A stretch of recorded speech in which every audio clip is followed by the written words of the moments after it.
Welcome back to the Notballtalk. It's your host Dietrich. I got you with another one, and today we're gonna be talking about NBA playoffs, Western Conference uh championship, Western Conference championship. It's gonna be a great matchup between two powerhouse teams, two great young superstars coming up in the league with Luka Doncic and Anthony Edwards.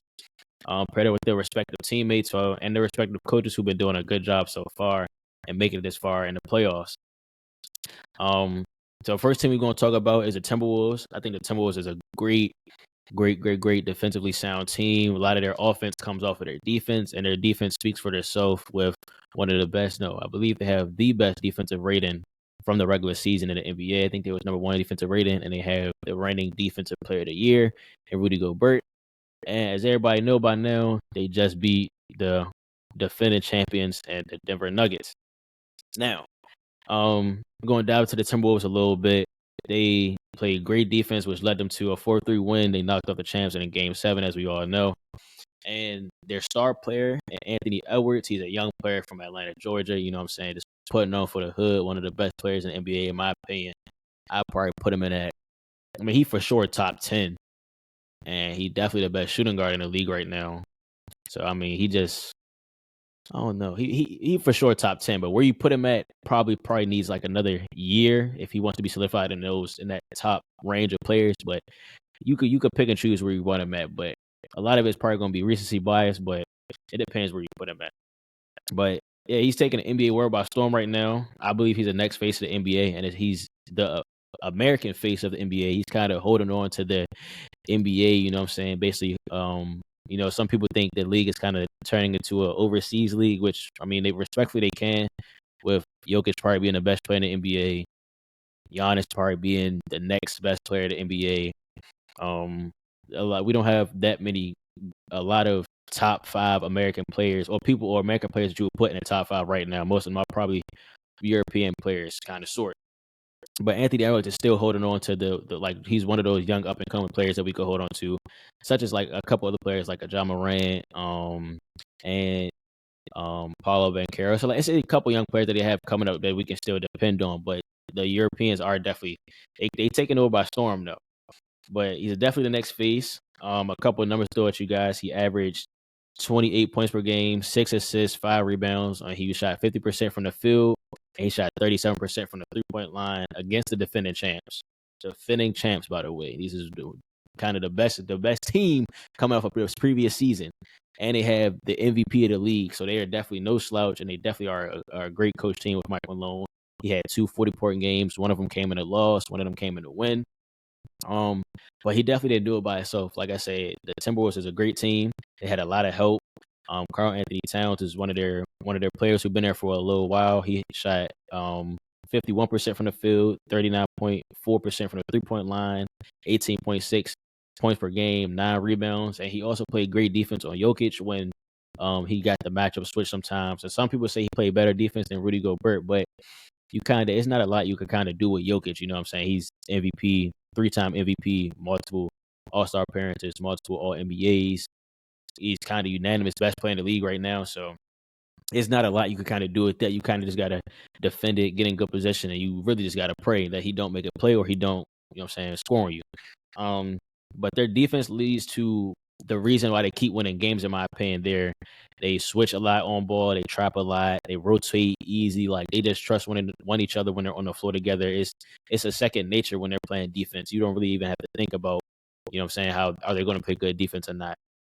But their offense sometimes can be the question mark for them, because if Anthony Edwards doesn't get going early, their team kind of looks out of sort. Or if Anthony Edwards isn't having a good game in general, their offense kind of looks stagnant a little bit if they don't get it going early. But in that Game 7, you've seen that the rest of the team, they can definitely play ball. They definitely could bring it. So that I think that was a big statement win for the team, not just Anthony Edwards, but for the team going into this next series. I think their keys to winning, like I said before, is their whole team. The whole team has to bring it in case Anthony Edwards isn't having that great of a game or having that magnificent game that an NBA fans expect a player to have every game. Nobody's perfect. An NBA player can't have great game throughout the whole playoffs. The coach's job is to try to knock off their best player or give him different looks or make the job tougher for him. And as we've seen in the Denver Nuggets series, that they sent a lot of double teams, a lot of traps, and forced the ball out of Anthony Edwards' hands, or forced him to be a playmaker, not so much a scorer. And as we've seen, you know what I'm saying, he isn't that great of a playmaker, but he's better downhill scoring athletically and getting his dimes and playmaking off of that. But when you're forcing him to be a playmaker first, he's still that's the next step for his already great game to take him to that next level that he probably has to work on going into next year. So that way teams can't take that away from him. So that way he can still keep the ball in his hands, still be aggressive, playmaking and scoring wise. But he still had good defense. He still was confident, swaggy. You know what I'm saying? You can't take that confidence away from that man. Another key to winning this series for the Minnesota Timberwolves is keeping their strengths, their focus, playing through Ant, and getting him going early. Defense. With the Mavericks, you have to play good defense on them. They can definitely score the ball at will with one of the best scorers, two of the best scorers in the league, and Kyrie Irving and Luka Doncic, and they have shooters all around the place. And now PJ Washington is coming off a good series against the Thunder. So you really have to play good defense on them and stay in front of them, help rotate easily, pre-rotate sometimes, but it's not going to be an easy task. And playing through the Twin Towers, the Karl Anthony Towns, Rudy Gobert is I feel like that's going to be an unseen key for them to win. Karl Anthony Towns like I said, just had 18 points per game last series. He did good. He did very good, but he needs to keep it up. He can't slow down. He has to keep being aggressive, going downhill, and he needs to stay out of foul trouble. I think he kind of was in a lot of foul trouble in those games against the Nuggets. But I think he needs to just slow it down a little bit. I don't think it's going to be that hard defensively for them, which I'm going to get into next, because you're not playing a Jokic, but you are playing a Luka Doncic, but that's more on the perimeter that the perimeter guys have to worry about now. Now it's time for them to step up to the plate after the inside guys just worried about Nikola Jokic. But yeah, get Ant going early, set the tone from the jump, get them going downhill. And one key piece, I think, is they have to exploit their mixed matches. They have to make Luka Doncic and Kyrie Irving work on defense. Kyrie just played decent to good defense against OKC, but OKC really only had one guy that really Kyrie Irving was really going to go out there and guard. I don't really think he wasn't really guarding SGA that much, you know what I'm saying? But he still played good defense where he needed to in that game. But I think you need to exploit those mixed matches, especially down low and with Anthony Edwards on the perimeter. Make Luka switch, make him work on defense, make him exert his energy on defense, and if you can, expose his defense if he's being lazy.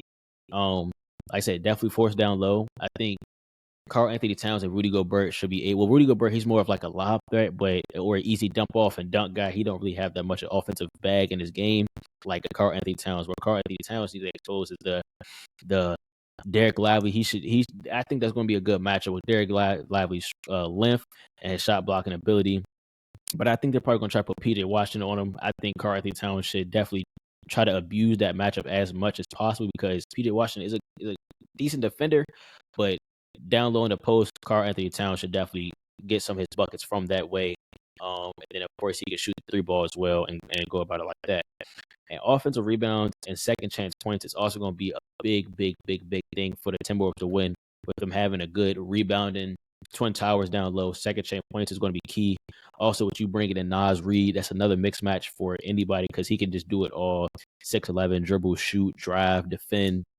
He's going to be a big factor in this series. I think this series, he needs to at least average 17 to 20 points to make a statement and really open the floor up for everybody else. Because if you're making Naz Reid a threat, then it opens up the floor for Anthony Edwards. It opens up the floor for Karl Anthony Towns. It opens up the floor for Rudy Gobert for those lob threats and those dump offs, those easy 2 points down low. Just stuff like that. Offensive rebound, second check points, and win inside the arc. If you could demand the paint, I think it's going to be very tough defensively and wear it down on that Mavericks team. And last for them, on the defense side of the ball, there's really no stopping Kyrie and Luka, especially together. You might be able to stop one night, but it's very hard for you to stop both nights, and it's even more tougher for you to do it 7 games in a row, or 6, 5. I don't think it's going to go 4 games, but 6 and 5 games in a row for them to do that. So I think that contain them as much as possible, but make the rest of their team work. Make the PJ Washington work. Make the Derek Lively work. The Daniel Gaffords work. The Tim Hardaways, whoever they put on the floor, make them work on the offensive side of the end. And if you're going to lose that way. Don't lose by Kyrie and Luka combining for 80 points, 70 points, and letting the rest of the team just get off not really that much. Because last series, I believe the 2 games that the Mavericks lost, OKC held them under 100 points. I believe so. Yeah, I remember them getting held under 100 points. They had around like 90 or something like that. But yeah, that's going to be for the Timberwolves to win. For the now on to the Mavericks. I think the Mavericks going to be able to win by doing 3-point shooting. 3-point shooting is definitely going to be big for them to win. When outside the arc, they're a good shooting team. I think they have shooters around the floor. They're going to have to space the floor out if they want to even have Rudy Gobert not be a threat on defense. You have to space the floor out, get him outside of the paint, and work that way, and really shoot the 3 ball to drive him outside of the paint, because that's where he does his best work at, which is inside of the paint, blocking shots and etc. And they beat OKC in 6 games here, 4-2. So I think the 2 games that they lost, I think OKC held them to under 100 points. That's a thing that the Timberwolves should definitely keep in their mind, under 100 points. And they're just another high-power offense. But I think the reason they really won that OKC game was I think OKC just a little inexperienced and just young. They have a lot of talent. They still have a lot more time. They just was young, a little inexperienced. It's just little things throughout the game that they could have did better to win that series. But Luka averaged 24 points, 10 rebounds, 8 assists, 44 from the field, 39 from the 3-point line. Kyrie averaged 15, 6, 44 from the field, 42 from the 3-point line. I think Kyrie Irving is definitely going to turn it up more this series. Also with Luka getting guarded by Jaden McDaniels, probably Nickeil Alexander-Walker. Kyrie's going to be seeing that matchup a lot too. Kyrie's going to be seeing Anthony Edwards. But I think this series, I think he's going to be more of a scorer, not so much more of a playmaker as he was when he was playing OKC. He was playmaking and kind of worried more about defense and letting Luka and the rest of the team worry about the scoring, because they was playing great team basketball. And PJ Washington also had a great series against Oklahoma City, 17.7 points, 8 rebounds, 47 from the field, 46 from the 3. He is playing magnificent defense, coming up when they need him to, hit those clutch free throws at the end to end the game 6. The Mavericks really had a great series against Oklahoma City Thunder, but I think, like I said, they just handled business against a younger, inexperienced team, and I think this is really going to test the Mavericks and see if they're really ready for that championship that Luka has. Everybody been saying Luka's been bound to win. This is his time now. But fast break also, because fast break offense is going to be another key for them to win, because if they can get out on a break, and like I say, if they can just eliminate Rudy Gobert as much as possible, it's going to be way easier for them to win the game, because it's very, very hard to go win games where you can get paint touches. And Rudy Gobert eliminates the paint as much as possible, because he's a great shot blocker. You could probably say the best shot blocker in the league, some may say. But PJ Washington, Derrick Jones Jr., Derek Lively, they need to bring it every game. It can't just be, I might do it this game, I might do it next game, I might do this, do that. It needs to be a every game thing where they can relieve some stress off of Kyrie and Luka, because Kyrie and Luka is going to have their hands full being guarded by Jaden McDaniels, Anthony Edwards, Nickeil Alexander-Walker. They might throw a little bit of Kyle Anderson at Luka because he's a little bit more slower, but Luka's probably going to fry him. But his job is going to be that hard, because you have help defense on the backside, good rotations coming across. So his job is going to be that hard. But Luka and Kyrie, they need to, from right here, they need to go up to right here. Both of them really needs to average around 25 points a game, if not more, for them to win this series in confident fashion and to go into that championship game, because you need to be aggressive on the offensive end at all times if you want to beat the Timberwolves. You can't take possessions off, and you have to go back on the defensive end and also guard. So it's really not going to be that easy for Luka and Kyrie, but they have to bring almost every game. And the questions really for the Mavericks, if they can do this well, I think they have a great chance of winning this and also winning the championship. Can they be aggressive on defense and offense, and can they complete or can they complete offensive rebounds and can they be aggressive with them? Because if you're going to win games, you're going to have to win on rebounding. Almost every team in the playoffs won games through rebounding. Whether it's offensive rebounding, defensive rebounding, it is won through rebounding. If you can't rebound, you most likely not going to win the game. Point blank, period. And you have to rebound and bump bodies, box out down low if you plan on beating the Timberwolves. It's not going to be an easy drive, an easy game if you can't rebound the basketball. But nonetheless, the Mavericks have their hands full.